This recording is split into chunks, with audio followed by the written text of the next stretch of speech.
let's check in with the news from this week. Another Euro summit, another anti-austerity protest, but this time with fire. While the European Central Bank insists that EU countries slash their budgets, they built themselves a sparkling new headquarters in Frankfurt worth 1.2 billion euros. Now, you'd think that if you're going to spend that much money on yourself, you might as well invest in a little something, for some other people, like the eventual protesters. Say a truckload of Apple Watches for everyone. Sure, they're a little bulky, but they might have taken a bit of the edge off of this. Thousands of euros in damage after the protests, and the head of the ECB, Mario Draghi, he was like, put it on my tab. Mario Draghi, aka Super Mario. Hey, he did save the euro once, so let's try to see things from his perspective. Obviously, the old headquarters were not big enough for one man. But really, Super Mario, couldn't you have just changed the logo on the sign outside?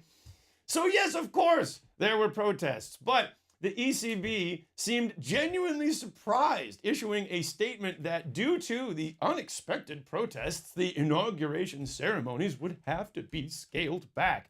But, as according to the statement, they insisted that the institution was fully operational, a phrase that really makes people only think of one thing and one movie in particular, the Empire in Star Wars. Just the metaphor we were looking for, ECB, as in our new headquarters are fully operational.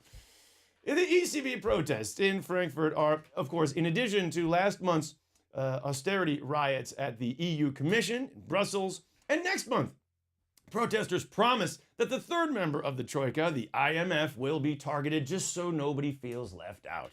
Although they're unclear if they should be rioting in Paris or Brussels or apparently Frankfurt. We're just, good work, IMF, throwing them off the scent.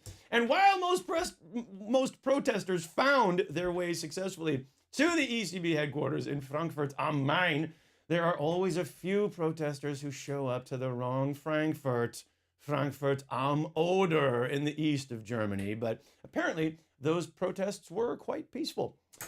In business news, Dutch lighting business Philips has announced that it is selling off its lighting business. Instead of Philips, the company will now simply be called F. And in other sell-off news, UK Prime Minister David Cameron announced that Britain is selling off Britain's share of the Eurostar service. Next, the UK plans to detach itself from Europe completely and sail the island further out, maybe somewhere closer to Iceland. In other news, last week, the solar eclipse in Europe was spectacular from certain points, but Northern Europe had its own special protective eyewear. And in fact, with its reliance on solar energy, Germany issued warnings that the solar eclipse might cause some power disruptions, but luckily, German homes and businesses were largely unaffected. The Germans simply replaced solar power with their collective white-hot rage against Greece. The European Council met in Brussels last week to discuss the Ukraine and Libya, but actually ended up just talking more about Greece. Asked if she was optimistic about progress with Greece, here's what Angela Merkel had to say. On Greece is that we don't expect a solution or a breakthrough. That's not the purpose here. Of course, it's difficult for Germany to see clearly on the issue of Greece, especially when the Greek finance minister, Yanis Varoufakis, was caught on tape giving Germany der Mittelfinger. And stick the finger to Germany and say, well, you can now solve this problem by yourself.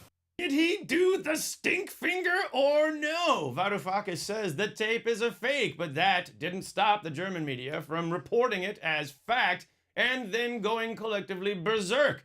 German media and nationalistic outrage, always a great combination. In fact, the video was faked by none other than satirical German TV show Neo Magazine Royal and Jan Bommermann. Good job, guys. But here's how they did it. Für Varoufakis, Szene 15, Take 12. Es waren schon sehr aufwendige Dreharbeiten und ich musste 2 Tage lang immer so machen. Also hier kann man zum Beispiel sehen, die können die Hand einfach frei platzieren. Now, apparently, Formerman's goal was not to fake the video, but to prove how easy it would be to fake the video. Well, Varoufakis was not faking when he said, and that the German people deserve better media.